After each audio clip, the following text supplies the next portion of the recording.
All right, thank you. Thank you very much. So this story is about betrayal, but really this story is about the power of a woman's ass. I show up at the pub and this girl is waiting for me there. And she's sitting at the end of the bar, kind of around the corner of the end of the bar. So I could see her from the chest up. And it's a nice chest. And she's cute. And more importantly, she looks like her J-Date profile. Okay, so as some of you know, and as some of you might be able to guess, J-Date is a Jewish dating site. I am not Jewish, but I have very particular tastes in women. Which is a surprise to people who know me, because people who know me know that I'm kind of a horn dog. I like, that was a laugh of recognition. And I am a horn, I like women, I like sex with women, and I like all different types of women. I really do. But I have really two, they're not rules, I guess leanings. One of them is, well, the first one is kind of a rule. I don't have sex with dumb girls. And that's not a snobbish, noble, thank you. I'll accept that patronizing, no, me, I'm the one patronizing. But no, it's not really that it's some like noble thing, it's just I'm not attracted to them. And I wish I were. There's a lot of hot, dumb people out there. I'd love to fuck. But there's something about a dumb person. I'm just not, and you can tell a dumb person right away. You can tell, especially when their tongue sits on their bottom teeth. Like, you can tell they're dumb. They give off the dumb vibe. And I just am not interested. I don't want to talk to them after or before, and I don't. So that's one. The other one, obviously, is I like Jewish girls. And there's something about them. They're raw and they're smart. And I know this is a stereotype, but it's true. They're smart and they're feisty and they're liberal and they're horny. Horny as hell. Jewish women are the I don't know why. I think I do. I actually have a theory, but it's kind of heavy, so I won't. It's basically, my theory has to do with it's genocidal panic. But like I said, it's kind of heavy. I don't want to. Not for tonight. I'll save it for my dissertation or something. But I like Jewish girls, and like the dumb girls, I can spot them a mile away. Maybe not a mile away, but far away. Like I can actually, like I was at the beach once, and I saw a girl like 20 yards away, and she was blonde, and I just went up to her. I walked up to her, and I said, "Are you Jewish?" And she said, "Yeah," and we dated. We did. It really happened. I've got like a GPS system or something in my. So my friend suggests, well, why don't you go on J-Date? And I said, well, do they let my people on there? You know? And she said, yeah, I think they do. And they did at the time. I don't think they do anymore, and I think I'm why. But at the time they did. So I filled out a profile, and I was very honest. I said right in the beginning, the first thing I said was, I'm not a Jew, but I'm Jewish, right? And I put up my picture, and I started getting responses, and I talked to, but every woman that I talked to, it seemed I was getting the wrong Jew. I kept having these conversations like, so what do you do? You're a writer? Well, you don't make money off that, do you? Well, do you have a car? You don't have a car? Well, where's your house? And these are not the Jews I'm looking for. I want my feisty, dark frizzy hair, dark rimmed glasses, journalist. I'm a feminist, so why do I like being held down in bed so much? Intellectual Jew. I want that Jew, you know? And so I kept looking and scrolling, and then I came across a girl who looked different from all the other ones. She kind of had this sort of glam goth thing going on. She had bleached, her hair was bleached blonde, and there was something interesting about her. And so she emailed me, so I responded, and we set up a date. So I'm at the pub, and I walk up to her, and I say, Daniela, and she says, Mike, yeah.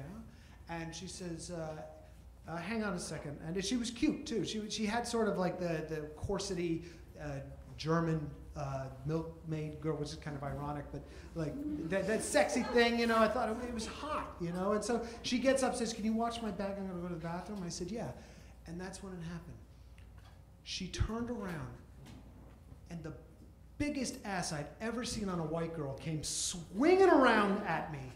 And it came around fast, too. Because I don't know if you know geometry, but if the wider the circumference, the faster it has to travel around a fulcrum as opposed to a point closer on the radius. That's why ships on the horizon look like. Anyway, forget that. Anyway, she turned around and I saw this thing and I just went, "Ugh," like my eyes came out of my head like in the cartoons, and I knew I was every bit of an ass man as I am a breast man, but I'd never seen an ass this big, and I couldn't tell because she had a waist from behind the bar, and I don't know what came over me, but soon after I'm dragging her out the door of the bar, and I'm getting a cab, and I open the door, and I push her, and we're flying over the Manhattan Bridge, and we're making out, and she pushes me away. We're like halfway over the bridge. She pushes me away, and she says, "Wait, I have to tell you something." I said, "What?" And she said, "I'm engaged." And I said, "Okay." And she said, "No, wait, there's more." I said, "What?" She said, "I've never been with any other man except for my fiance." And I said, "Well, then we have to do this. This has to be done. What's your fiance's name?" And his name was Moses. I remember his name was Moses. I was about to betray Moses. But I said, "No, we have to do this. We're doing this. This is my wedding present to you and Moses. We got to do this." And I know. My friend the next day, my friend says to me, "Mike, you can't do that. You can't sleep with an engaged woman." I said, "But I've slept with married women, so this is an improvement, right?" She said, No, this is not." I said, "Wait, listen to me, though. If she marries this guy, she's going to spend the rest of her life wondering what another man is like, or more likely, she's going to go find out what another man is like. I'm not doing this for me. I'm not even doing it for her. I'm doing this for Moses. This is my gift to Moses, free." And so she said, "That's not your business." I said, "I know it's not my business. It's my pleasure." So, okay. So anyway, I get her to my place, and I get her in the bed, and we strip down, and I just spend all night just scaling this thing like Gollum in Lord of the Rings. Like I hugged it. It was amazing. And then we took a shower too, and the water just like cascaded off the side, and I drank it and got younger. Like it was powerful, that thing. It was so I was just fixated, you know? And we met this went on for maybe a week. We met 3, maybe 4 more times. And she would always come bouncing up to me with this big grin on her face, and then she would smile, and then she'd swing it around and show me, and then we'd go straight to my bed, and it was great. We would sit in bed and cuddle, and I would just hold this thing, and everything was fine, but then her phone started vibrating, and I looked over at it, and I could see the name Moses. And I started to get that thing that good people have, what is it, scruples, right? And it started feeling like this is not right. Like this isn't even a fling anymore. Now we're having an actual affair. I can't justify that. And she would jump out of bed, and she'd grab her phone, and she would lean out my 6-story window. There was no danger of her falling out, but she would lean out and to try to sound like she was on the street with her friends. And I started realizing, now this is bad. This isn't right. It wasn't right, and now it's even more not right. And I gotta be better than this. So I meet her. I remember it was a Coney Island boardwalk. We had a date. We were gonna meet there. And so she comes bounding up to me with that big smile on her face.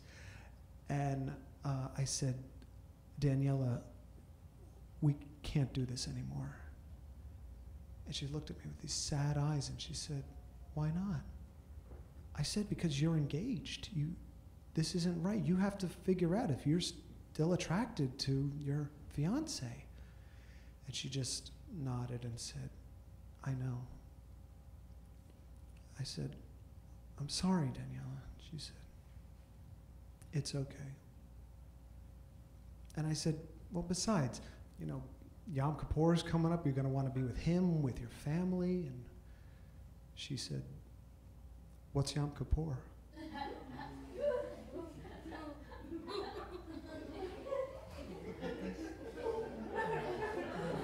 I said, it's one of the high Jewish holidays, right?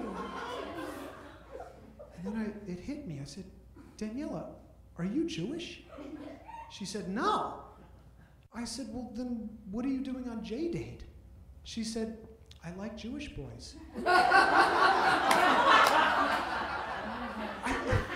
said, Daniela, you know that I'm not Jewish, right? And she said, yes, you are. I said, no, I'm not. She said, yes, you are. You are. I said, what are you talking about? She said, you said so in your profile. You said, I am Jewish. I said, Daniela, that was a joke. Didn't you read the rest of it? Didn't you see my handle was GoyToy2000? I mean, Yes. And then it hit me. Not only is she not Jewish, but she's dumb. The power of a woman's ass blinded me to my only 2 rules. And I just said, goodbye, Daniela, and I kissed her on the cheek, and I just stood there and I watched her as she walked away all the way down the boardwalk, and I just kept watching until she was completely out of sight. Took about a half hour. Thank you.